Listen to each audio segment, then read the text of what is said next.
This is our largest panel of the day. So thanks all for joining us, and thanks for that introduction, Barnaby. I'm sure a lot of the publishers found that very useful. So maybe if we could start by a very quick introduction from each of you, talking about where you work and where you're at in your stage of executing programmatic or thinking about your yield stack in your organisation. Maybe starting with Paul, do you want to start? Sure. I'm Paul Moss. I'm General Manager of Platforms and Technology for Media Prima in Malaysia. It's a large integrated, what you might call traditional media company. A year, 18 months ago, we would have had just direct sales and open exchange. Over that period of time, we've put in a DMP and we've got a strategy to introduce secondary channels and PMP type things. Shuba? Hi, I'm Shuba. I'm the Director of Business Development at Innity. We like to think of ourselves as a Southeast Asia native because we have our presence across all the markets here. I was actually warned by my colleagues not to oversell, hard sell Innity, but I really take genuine pride in the fact that we've been one of the longest local Southeast Asian companies to be around here as an ad tech and a MarTech player. So yeah, that's who we are. Hi, Jonas from REA Group. We're a business that's headquartered in Melbourne, Australia, and we effectively run property portals all over the world. So we have businesses in Italy, Luxembourg, France, Germany. We also manage a large US site called Move or Realtor. Our primary business is realestate.com.au in Australia, which is it's still. I've been there 4 years. It still amazes me how large it is. Aussies are obsessed with property. I thought Brits were bad, but Aussies is out of control. And then more recently, more excitingly, more relevant to this room, we've recently acquired iProperty. So we have 7 different regions there that we're looking to support with our various toys and experience. In fact, we've got a few of the iProperty guys in the room. Do we want to wave, a quick wave from the local guys? Oh, look, there they are. Very good. I suppose we have been running at the EdTech now for a while. So we've had a DMP for almost 4 years. We've brought in Rubicon as our main SSP, but we do work with a few partners there. But they're our primary. We have MediaMath as a buying platform, DSP, and so we would be one of those examples, I suppose, of having a publisher trading desk. Hi, my name's Gulshan. I represent the Times Internet Limited Group, which is the digital arm of the Times of India. So based out of India, obviously, reach about 150 million people a month across about 50, 60 brands right now. Everything from music to traditional news to business and finance. We've been about 2 years into this sort of technology journey. We've kind of built our own full ad tech stack, mostly through third parties, but we work with like Lotome, for example, who's our DMP. We've opened up direct, obviously, in exchanges. Programmatic for us is something we're open to, and definitely something it's growing, but mostly we see it as the demand that we see today is mostly an arbitrage play, which we're kind of limited, we're kind of wary about. It's probably where I'm coming from right now. Hi, and I just talked about Operative a little bit, but we've been around for around 16 years supporting publishers in this way, and we've been focused predominantly on the direct sales side of things, but over the last 3 years we've been investing a lot more in technology to bring together the entire yield curve so that you're able to manage everything from that premium direct sale all the way down to open exchange. Great. So, Gulshan, you also have a publisher trading desk, right? Like in terms of buying audience as well as selling audience, would you say? Yeah, I mean, what we ended up doing, and this is a combination of 2 or 3 things that ended up happening. I think one was, in my part of the world, latency is a really big issue. Data, regardless of what you say, it's a 95% prepaid mobile market. So people got very, very worried, well, not worried, but very conservative about their data usage. There was a concern about data leakage and stuff. So we ended up creating our own kind of server, which we call Columbia right now. And, well, it's called Columbia anyway, it won't change. But the whole idea of that was that to minimize the user experience, minimize the number of tags on the page, and work with our marketing partners to go out and create kind of an integrated audience buying behavior across the 50+ publishers that are part of us right now. And is that what is driving also the fact that you are building a lot of proprietary tech because of the India market being so infrastructure challenged? It's one of the reasons. I don't think it's the only reason. I think at our scale, and our scale tends to be with the largest English language publisher, I think we're the largest publisher outside of China right now. It's very hard for us to make third-party ad tech work at a scale, because most of the costs tend to be scale up as you have a lot of people, and we have 10, 15 billion impressions a month, which really adds up, and it takes a lot to support us, as some of our partners know.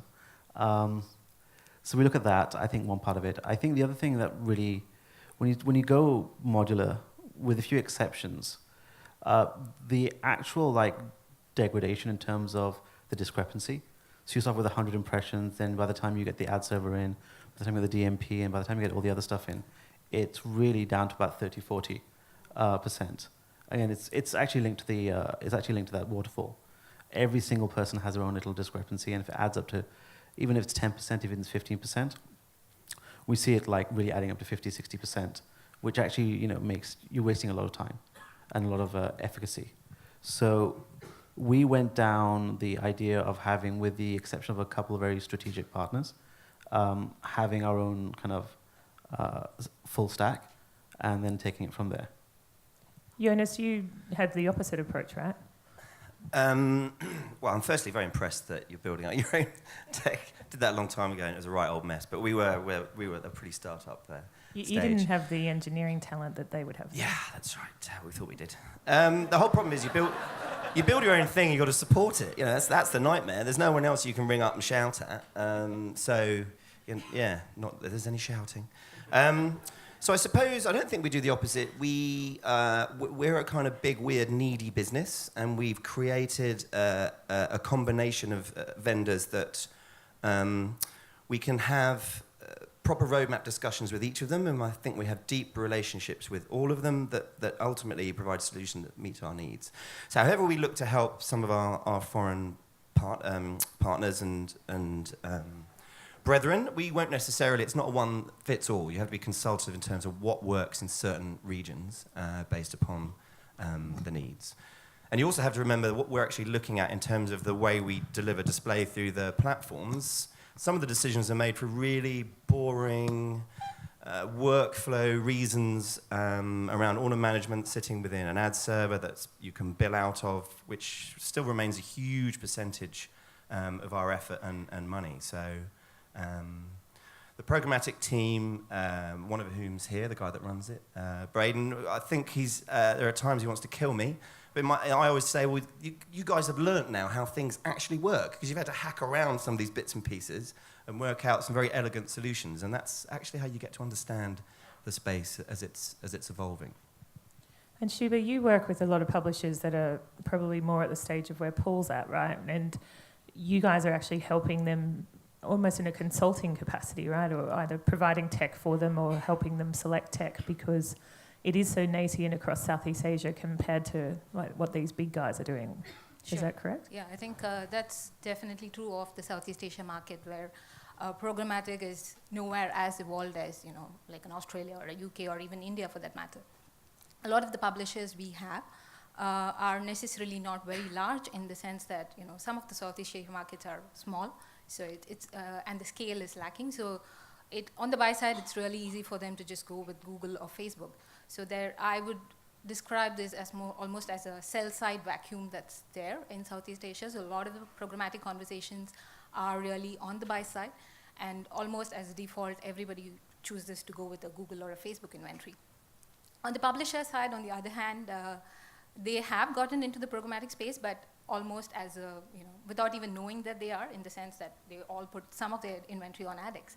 And to them, that is programmatic, or they hope that AdX will sort of give them the best yield, right? So, but our role has really been to sort of go and talk to them about what really is happening in programmatic, and we are really driving the PMP conversation, because we surely and strongly believe that the buyer and the seller needs to talk, right? I think that's something that's lacking in programmatic. There's a lot of talk on the buy side about data and everything, but nobody really knows who the seller is. So I think PMP sort of really addresses that issue, whereby you're really putting your your seller up there in front and saying, these are some of the value additions that I can offer. So reach is not necessarily one of them, because obviously Google and Facebook have better reach.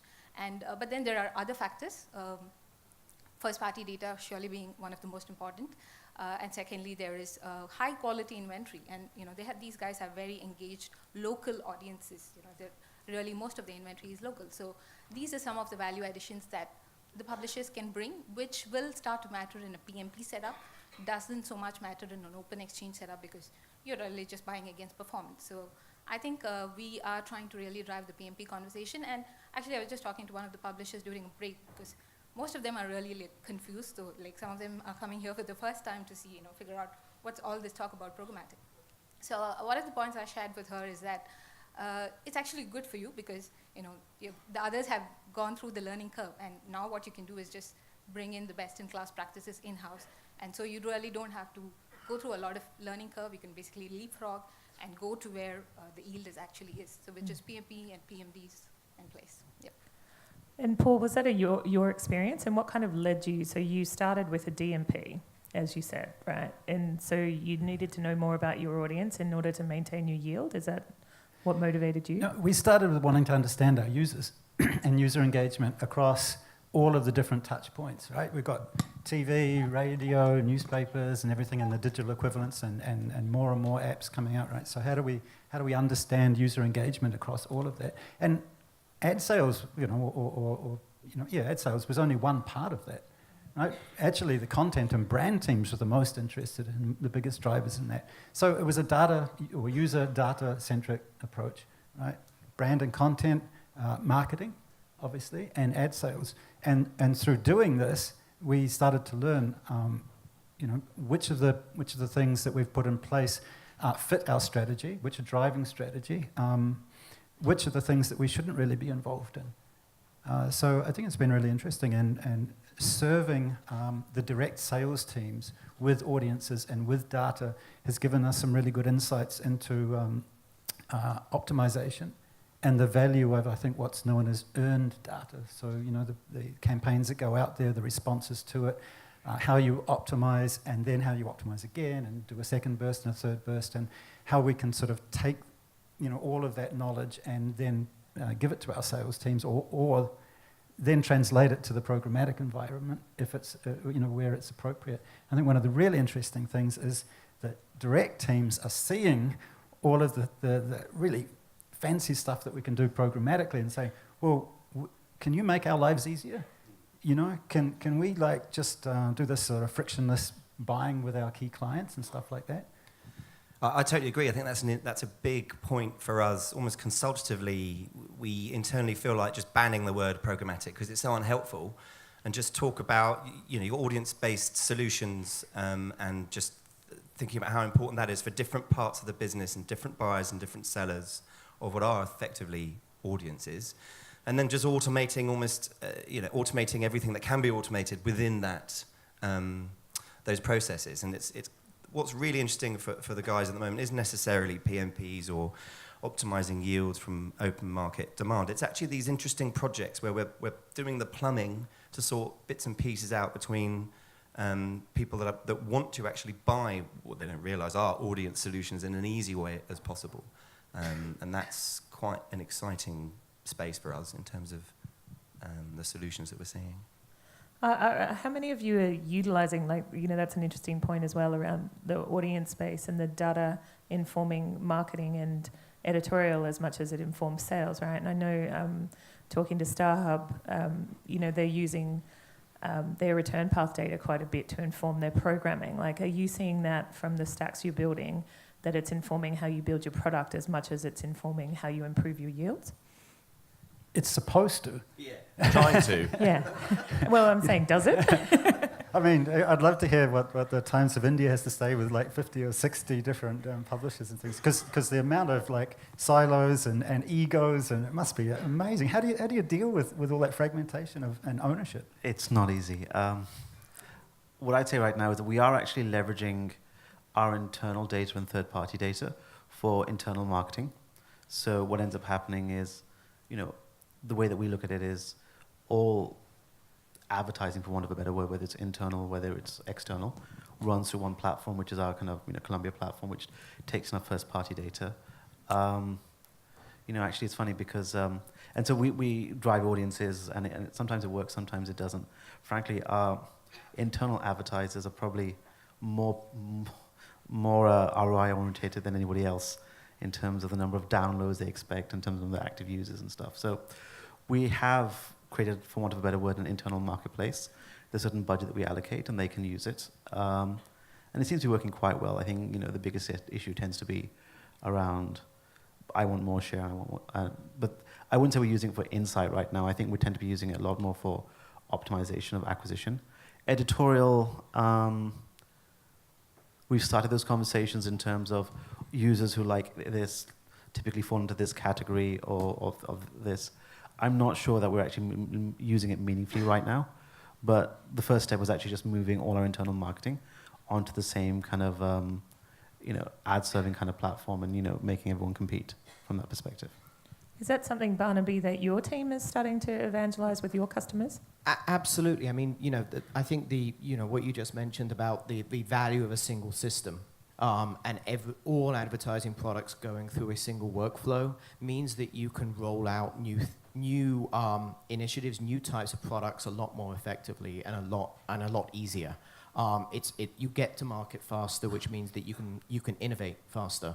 And that's something that's a main point of focus for the majority of our clients is, how we can't innovate fast enough, so they use our platform to be able to execute like that. But do you provide a data layer that touches everything that you're helping report and workflow and process of?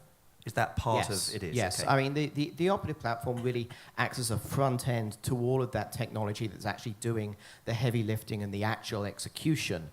You're basically putting in a sales front end. One of the largest MSOs in the US started working with us 4 years ago because they couldn't figure out whether their TV sellers could sell digital.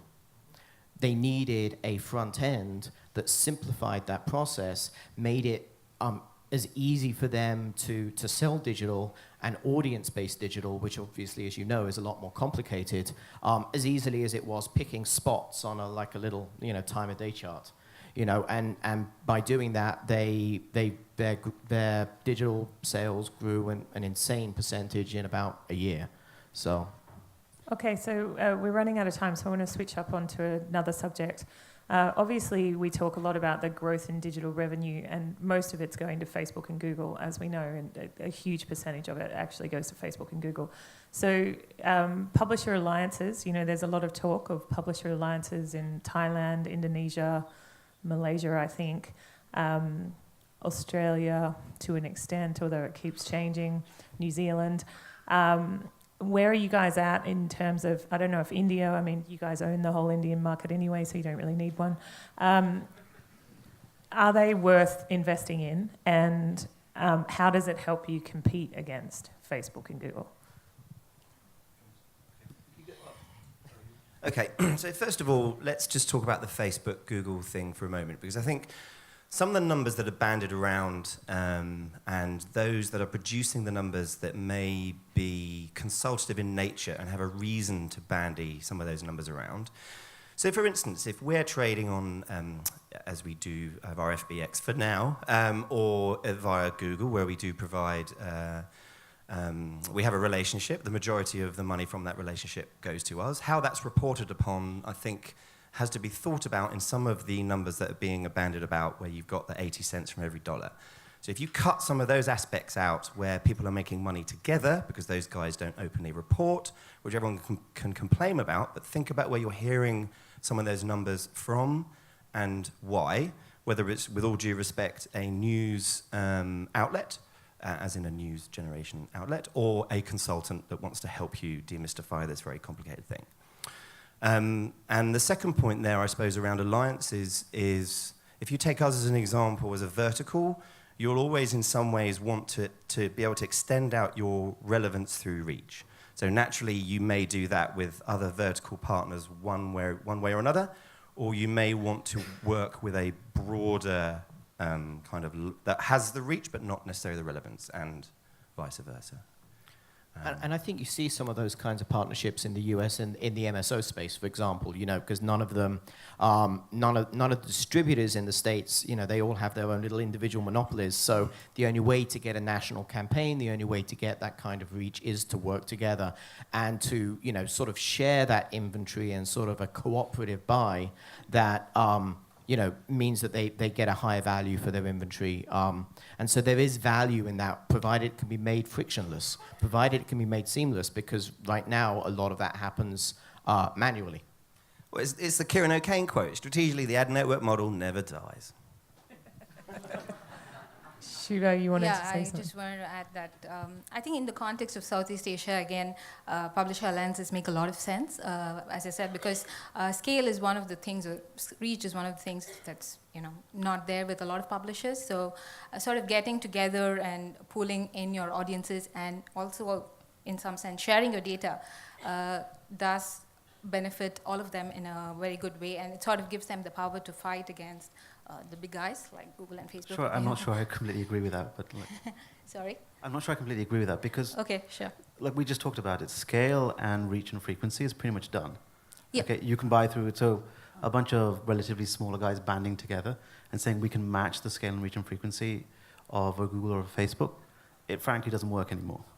What ends up happening is, the walled garden approach where there's a certain amount of Facebook data, there's a certain amount of Google data, where they have interesting users by the first party, I think we spend a lot of time working internally to understand what is actually meaningful data that we have. Yeah, so I don't think it's about reach and frequency. I think it's about how you understand your audiences better, right? But my argument Paul, is just one last thing, is that I don't think many publishers have a lot of unique data. Or if not, they're not marketing which is why very they well. need to work together to enhance what they do know about their audiences, right? Yeah. So, Yeah. Paul, But is that really, what you're doing? Really, a whole lot of competitors working together to share data and understand each other's audiences? Wow. Not going to happen where I am. So this is the thing, the discussions and why they've been taking place in Malaysia for over a year and still just discussions, is what really is the value, right? Exactly to your point, right? Price and performance are just going to be there. They are what they are, especially as we go more programmatic and more audience-led, right? And so what value are you actually doing? Sort of one-stop shop, or are you actually cutting off a whole lot of inventory that isn't going to be available via the Google and Facebook? What is the thing? I don't know whether we actually have an answer. I kind of still sort of think that it's a good idea in the sense, yes, reach is probably not the only thing that we're looking at. Obviously, Facebook has more reach. But data, again, we're coming back to that. Of course, it does seem like a utopian dream that publishers will get together and share their data. But we are involved in certain conversations, not in Malaysia, but in Thailand, where the digital-first publishers who are not from, say, necessarily a print or a television background, but those who are really focused on digital, are more sort of open to having this conversation. We do see that there's a lot of ego and operational issues involved, but we really see it happening. And they see a sense of, it's not just about reach, but it's also about a shared know-how, give and take kind of thing, which we really think is what the market needs. But a lot of that's it's because we're still in that plumbing phase. A lot of publishers may be able to manage a lot of the behavioral data, but when it comes to declared, there's a lot of there's a hell of a lot of legal and technical ramifications there that we're still in that plumbing kind of, doing all the piping phase for that, because otherwise it'd be inevitable that you'd be able to provide the demand side with the right level of relevance and reach that they require. However, it will happen. I mean, currently you have a couple of partners that can think it through from the ground up and make it executable. So, they'll be currently gaining traction, but I'd like to think that a lot of the guys in this room in technology will ultimately and inevitably disrupt all of that once again.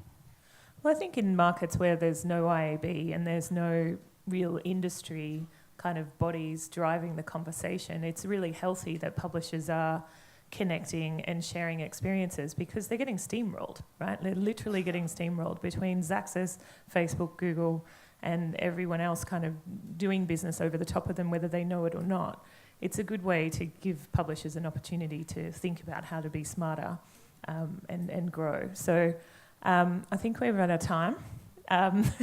So thank you all for your time, and we are breaking for lunch now, and we will be ringing the bell at 2 o'clock.